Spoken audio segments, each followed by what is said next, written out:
Most people believe that if their doctor says to keep doing crossword puzzles, it must be the right call. The doctor knows best. The research supports it. Just keep your mind active. I used to say the same thing, until I looked closer at what the brain actually does during those puzzles. Here's what's strange. A major clinical trial found that crossword puzzles actually caused less brain shrinkage than digital brain training apps. That's a real finding. And yet this video is about why crosswords may be failing you. Not because the research lied, but because that research was studying people who already had cognitive decline. If your brain is still healthy, the story is completely different. You can't spend your protective hours on activities that stopped building new neural architecture years ago. In the next 20 minutes, you'll understand exactly what your brain needs to stay large and resilient, and why most of what you've been told doesn't get you there. Let's start with what's actually happening inside your skull right now. Because once you understand the biology, the rest of this video clicks into place. Your brain is constantly making a decision about which connections to keep and which to eliminate. This process is called synaptic pruning. It's not a disease. It's not a malfunction.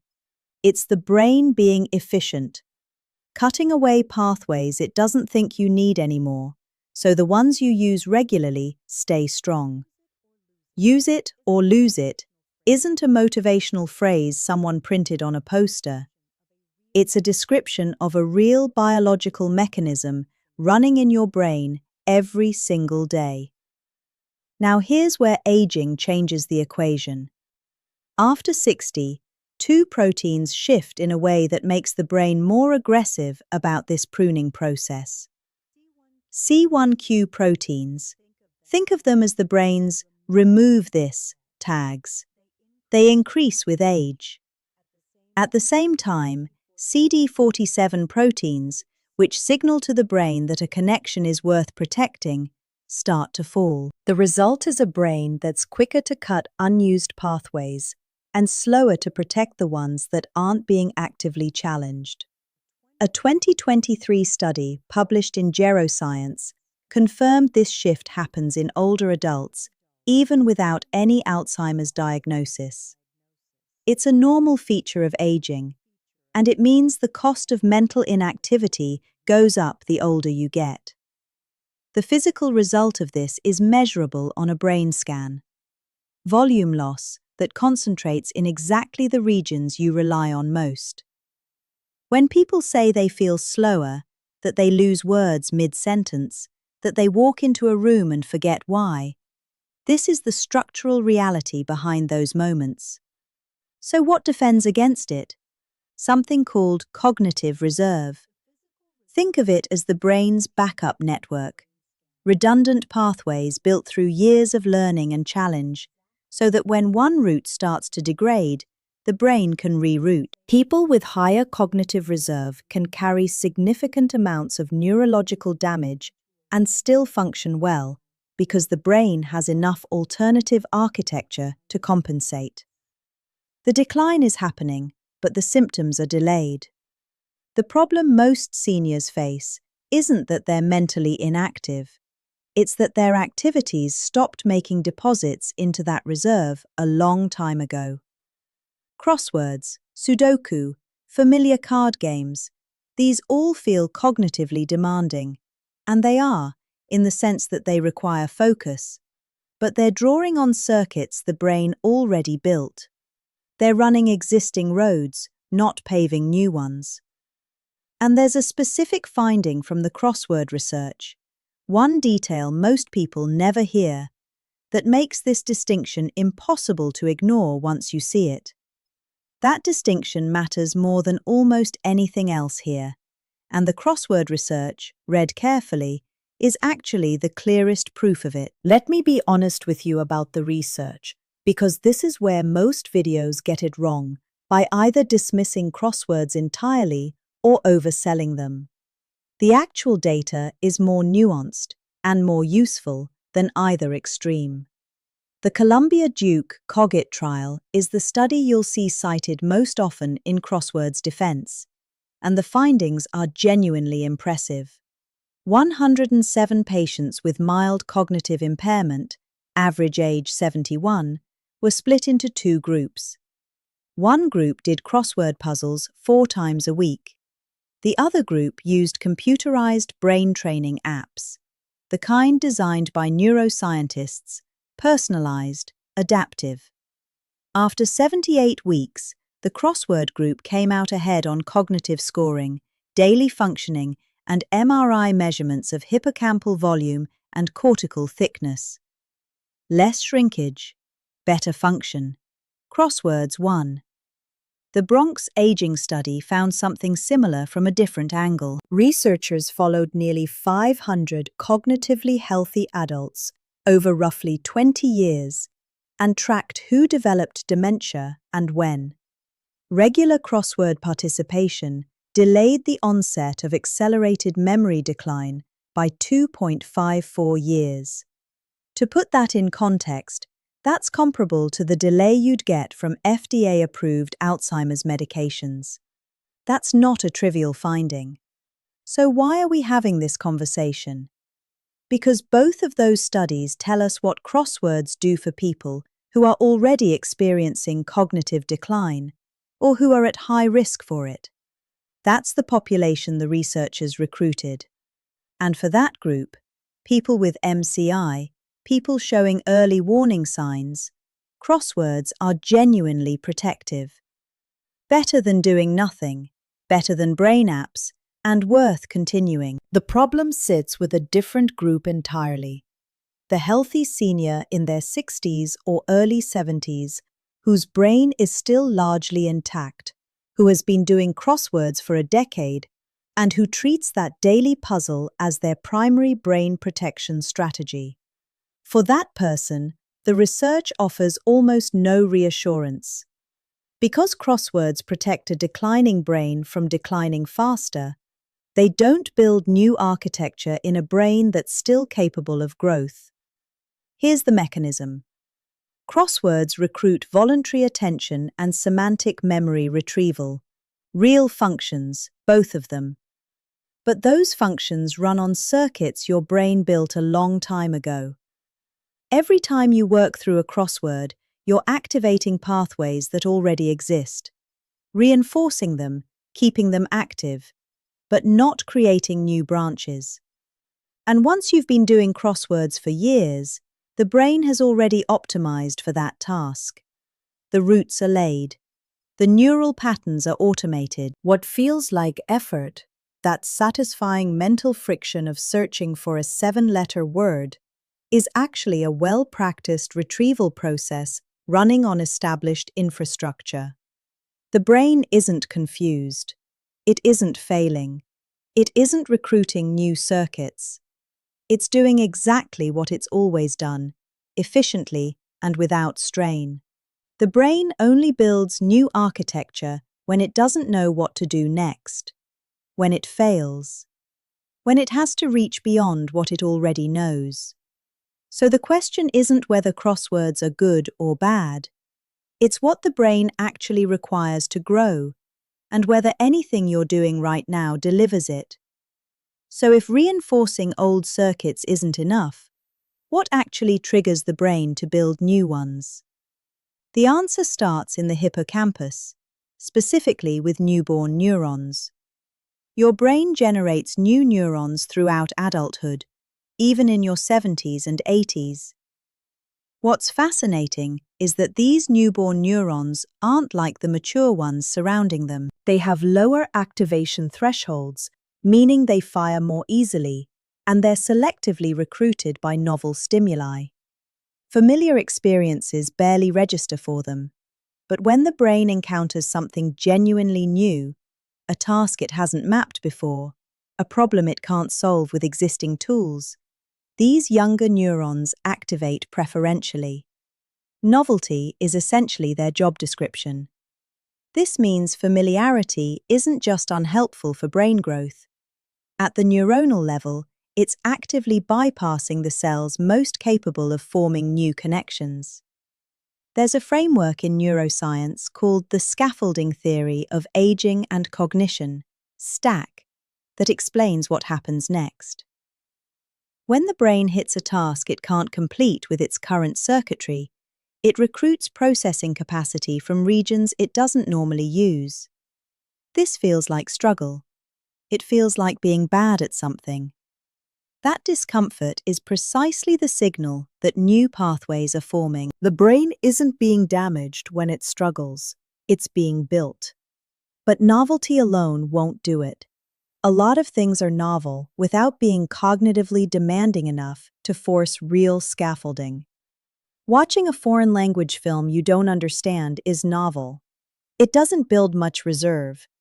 The task has to be complex enough to simultaneously engage multiple brain systems: memory, motor coordination, social processing, emotional regulation, at the same time. Single-domain novelty barely moves the needle. Multi-domain challenge is where the growth happens. Physical activity rewrites this equation in a way most people don't fully appreciate. Aerobic exercise, even a single 30-minute session, stimulates BDNF, brain-derived neurotrophic factor, which functions essentially as fertilizer for synaptic growth. It increases blood flow to the prefrontal cortex, the region losing volume fastest with age, and in sedentary older adults specifically, regular aerobic exercise has been shown to delay that shrinkage. The neuroplasticity changes from a single workout are measurable within hours. That's not a long-term cumulative effect, it's an immediate biological response. When you combine physical demand with cognitive demand in the same activity, the scaffolding effect compounds. This is called the dual task principle. The brain managing two challenging streams at once, physical coordination and real-time decision-making, for example, or motor sequencing and focused attention, produces stronger reserve building than either stream produces alone. It's not just additive. The combination recruits circuit configurations that neither task triggers independently. Here's what matters most if you're watching this in your 60s or 70s and wondering whether it's too late. It isn't. Studies show measurable structural brain changes, actual gray matter growth, within 3 months of adults in their 70s and 80s adopting new complex skills. 8 weeks of new practice can shift neuroplasticity markers. The 40 to 60 window is the most efficient time to build reserve, but it was never the only window. The brain responds to the right kind of challenge at any age.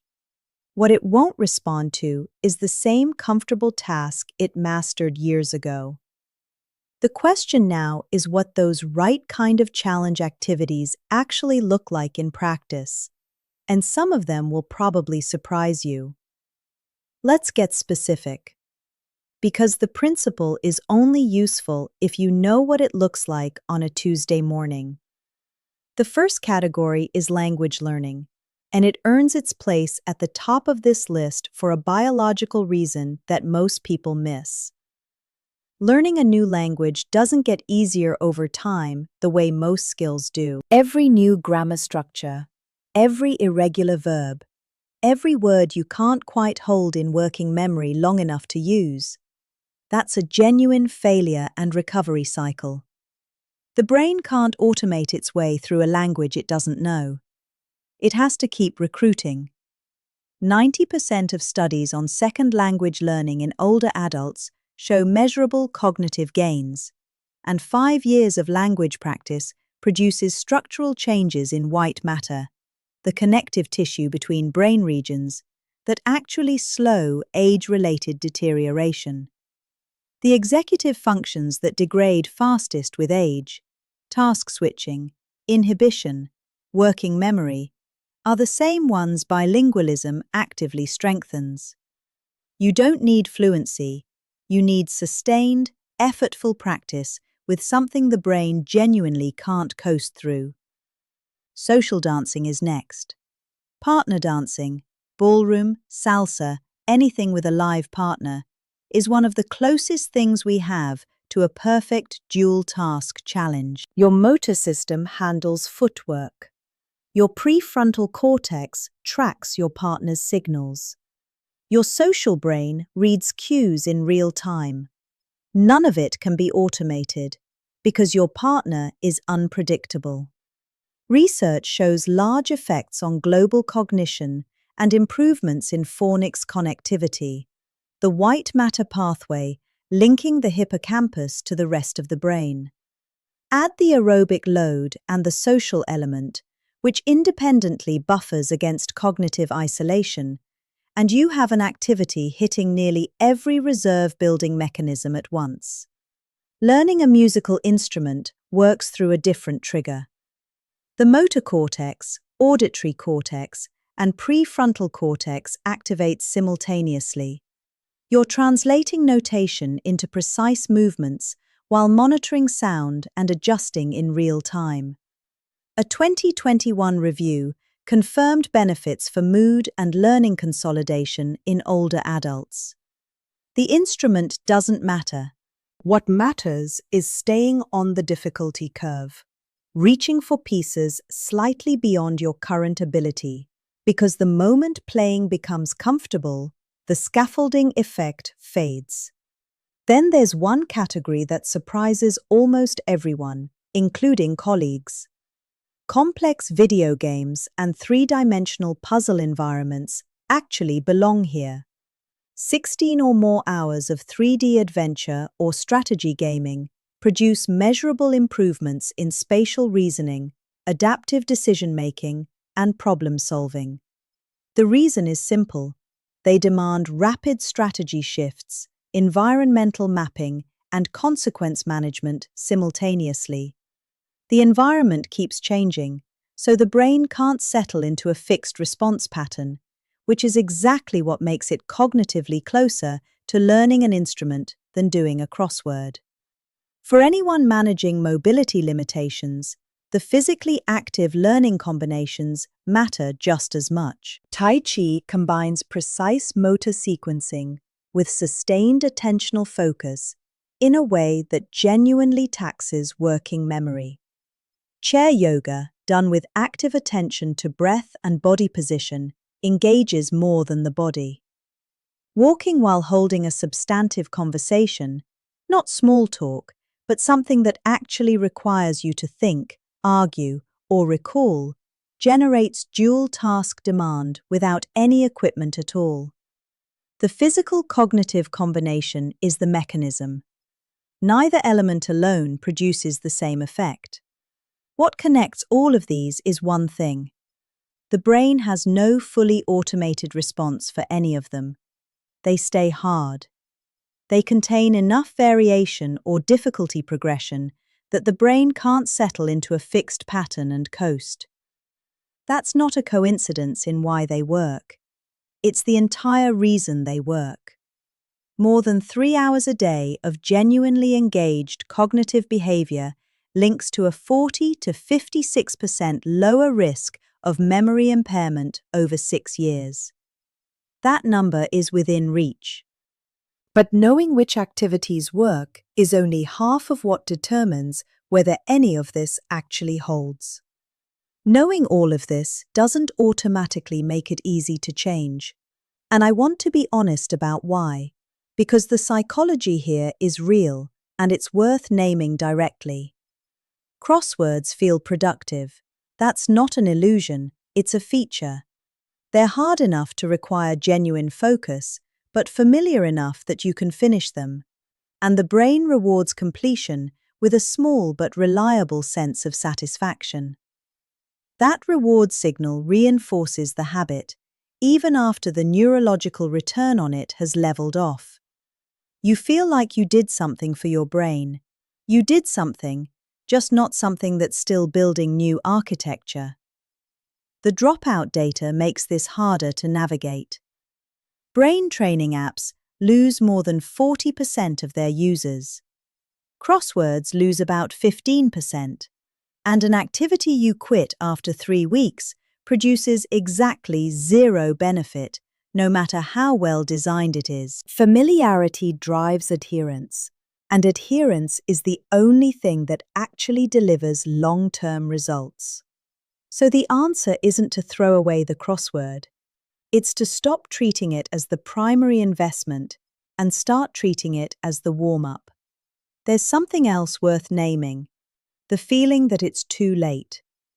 The sense that learning a language at 68 is for other people, or that picking up an instrument now is somehow beside the point. That feeling is not evidence. It's a cognitive bias, and research consistently contradicts it. Grey matter growth in adults in their 70s and 80s, measurable structural changes within months of new practice, executive function gains from language learning that appear regardless of when you started. The biology doesn't care how old you were when you began. It responds to the challenge, not the timeline. The practical framework is simpler than most people expect. Don't try to replace everything at once. Pick one genuinely difficult, genuinely novel activity. Something that makes you slightly uncomfortable because you're not sure you can do it.